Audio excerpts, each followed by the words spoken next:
जीवन में शुरू से ही कुछ लगता था कुछ अधूरा है, तलाश है किसी चीज़ की।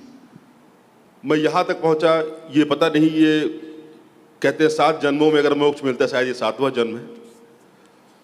और सिर्फ एक चीज़ समझ में आई कि बहुत कुछ पढ़ा था, बहुत कुछ सुना था, चीज़ें क्लियर नहीं हो रही थी, सवालों के जवाब नहीं मिल रहे थे, कहीं ना कहीं कुछ छूट रहा था।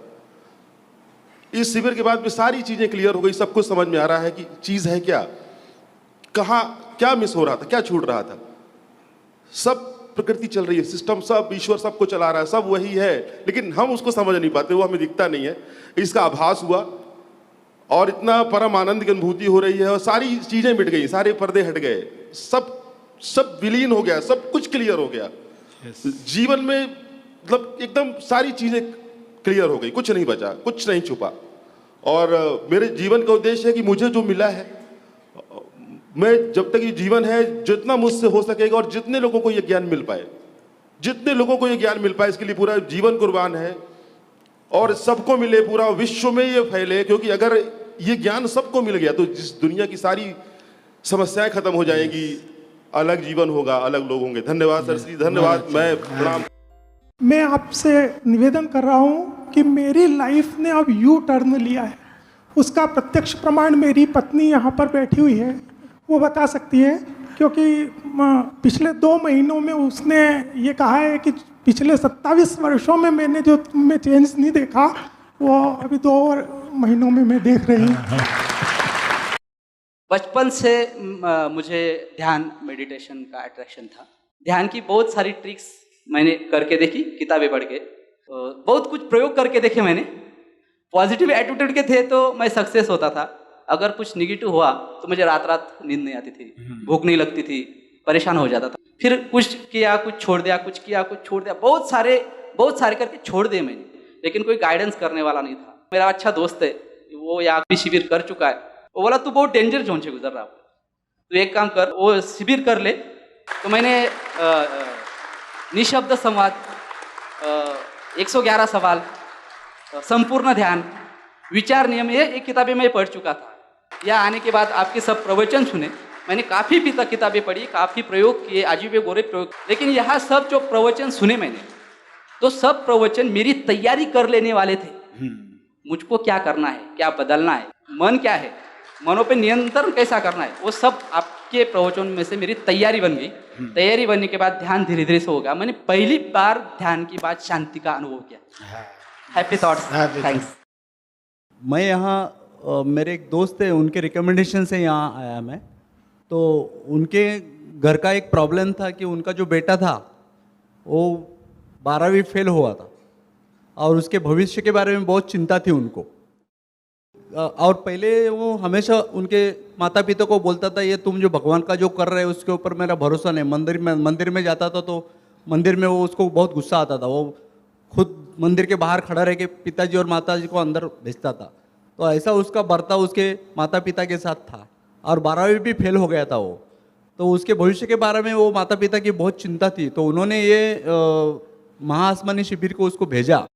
तो वो भेजने के बाद उसके वो बच्चे के दिमाग में बहुत सारा परिवर्तन आ गया और उसको खुद की राह मिल गई और आज वो एक बहुत बड़े मल्टीनेशनल कंपनी में 1 लाख रुपए पगार लेके आज खुशहाल जिंदगी जी रहा है।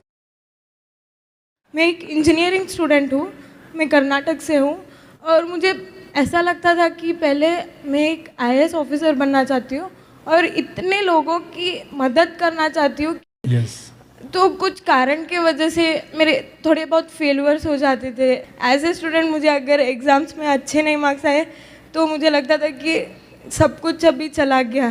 फिर एक ख्याल आता था, नहीं मुझे लोगों के लिए कुछ करना है। तो मैं पहले से ये ड्रीम लेके आई थी। तब मुझे ये शिविर के बारे में पता चला, अब मेरे सब कुछ शिफ्टिंग हो चुका है। ये जो मिला है मुझे, वो मैं व्यक्त नहीं कर सकती, उतना अच्छा लग रहा है मुझे। और इसका मैं ऐसा इस्तेमाल करूँगी कि लोगों की हर परेशानियाँ दूर हो जाए और मैं अपने दोस्तों को भी बोलूँगी कि यहाँ पे आके वो सीख के जाए। धन्यवाद। Happy thoughts. Happy thoughts. मुझे एक बुद्ध का कंपैशन जो मुझे बहुत लगाव था या फिर सीखना था मुझे, वो ये क्या है कंपैशन, यानी क्या उनको बुद्धत्व प्राप्त हुआ, यानी क्या हुआ। इसके लिए मैं बहुत से कोर्सेज में गई, सभी कोर्स में मैंने कंपैशन सीखा। यहाँ तक कि मैं सीख के आती थी, वहाँ जाके ट्रायल करती थी, लेकिन मैं फेल हो जाती थी, फिर से गुस्सा आ जाता था। तो ये सब ढूंढते ढूंढते एक बहुत मैं निराश थी कि मैं इतना सब कुछ पढ़ रही हूँ लेकिन मुझे क्यों ये नहीं हो रहा है। एक मेरे कलीग, तो उन्होंने बस मुझे एक गिफ्ट करके ये आपका हैप्पी थॉट्स दिया। तो बस वो आते थे हमेशा, हैप्पी थॉट्स मैडम, उन्होंने मुझे गिफ्ट दिया कि मैडम एक बार आप जाके आ जाओ, बस उसके बाद यानी मैं कभी नहीं बोलूँगा।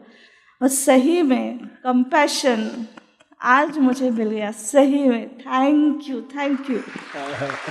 और वो कैसे देना है इसकी प्रैक्टिस भी मैंने एक यहाँ पे की। सही में बुद्ध का कंपैशन मैंने पा लिया यहाँ पे।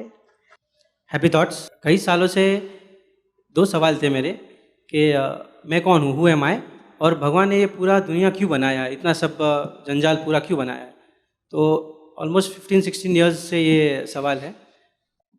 तो यहाँ आके मेरा वो आंसर हुआ। और हु एम आई का कि मैं कौन हूँ, मेरा पर्पस क्या है यहाँ पे अर्थ पे आने का। तो सेकंड पार्ट बाकी है कि what is my purpose on earth, पृथ्वी लक्ष्य क्या है। थोड़ा बहुत था कि मैं प्यार हूँ या फिर जो भी है, पर एग्जैक्टली क्या वो पता नहीं था। तो यहाँ पे वो भी पता चल गया।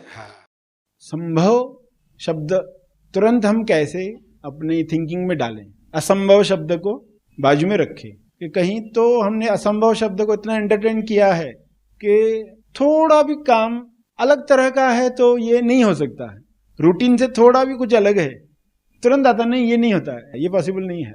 एक थोड़ा अलग ढंग से सोचकर कार्य किया और वही चीज संभव हो गई। तो युवा पीढ़ी को तो ये सीखना है, जिनके मुंह पर ये रहती है नहीं, ये संभव नहीं, ये संभव नहीं, जो भी काम दिया संभव नहीं, ये कैसे होगा, इसमें तो ऐसा है, तो ये नहीं हो सकता। तो खाली उनको कहा जाता तुम ही सोचो, क्योंकि दूसरा जब बताता है तो पर्सन रेजिस्ट करता है, अंदर से ही आता है तो रेजिस्टेंस कम होने लगता है, समाप्त होने लगता है। ये काम कैसे हो सकता है, सिर्फ पूछने का तरीका आपने बदल दिया। तो यस टू सोर्स की आदत हमें डालनी है कि ऑलवेज हमें सोर्स के लिए यस कहना है। तो हमने सिर्फ सवाल पूछने शुरू कर दिए कि हाँ ये कैसे हो सकता है, ये असंभव लग रहा है मगर कैसे हो सकता है। एक इंसान पहाड़ को छेनी से तोड़ रहा था। कहानी कहती है कि ईश्वर वहां से गुजरा और उसने पूछा क्या कर रहे हो, तो उसने कहा कि मुझे इस पहाड़ को यहाँ से हटाना है। तो ईश्वर ने कहा क्यों? उसने कहा मैं किसान हूँ, मेरे खेत में पानी बारिश का इसलिए नहीं आता कि बादल इस पहाड़ से टकरा कर पानी उस तरफ डाल देते। ईश्वर को लगा कैसे ये हटाएगा पहाड़, मगर पहाड़ ने ईश्वर को रोका, कहा कि इस पर्सन को आप रोकते क्यों नहीं। तो ईश्वर ने कहा कि अरे ये छोटा सा किसान तुम्हारा क्या बिगाड़ पाएगा। अगली विजिट में जब ईश्वर वहां से गुजरा तो उसने देखा उस पहाड़ पर कई मशीनें लगी हुई है, तोड़ रही इसको जो, और पहाड़ रो रहा बेचारा। उसने कहा मैंने पहले ही कहा था इसकी फोकस शक्ति आपको मालूम नहीं है। ऐसा कहानी थी। उस किसान को अपने आत्मविश्वास पर, अपनी विश्वास शक्ति पर डाउट नहीं था। कहानियां रोचक बनाई जाती है ताकि लोग याद रख पाएं, मगर इशारा क्या था कि अगर आप फोकस्ड काम करोगे तो पहाड़ भी हट जाएंगे।